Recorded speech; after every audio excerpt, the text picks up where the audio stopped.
Ricul la plimbare.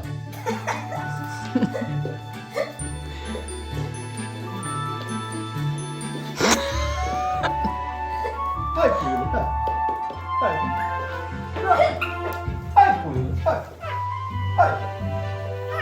Faci o mișcare de schiar. Hai. Bine ca idee, Rico lăsa ceva în urmă, dacă ați observat. E aici. Hai, am muzică. Revenim la plimbare. Hai la plimbare. Aici avem, facem o curbă, Ricule, hai. Hai, hai. L-a luat vorbitul acum? Da, la plimbare.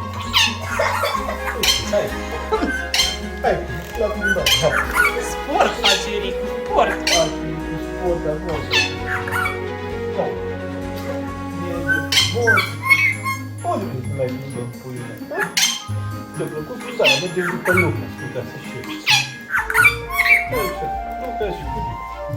Așa. Hai că vine buldozerul. Ăsta aici resocolim zona asta.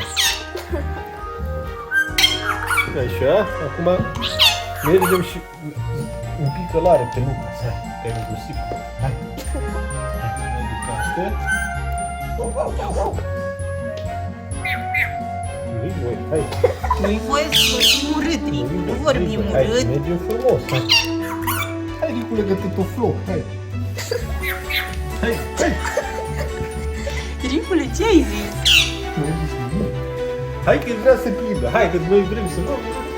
O suit pe Obosit. cal. O sărit pe cal, gata. Ce ai făcut, puiule, ai obosit? Gata, s-a terminat plimbarea, am obosit.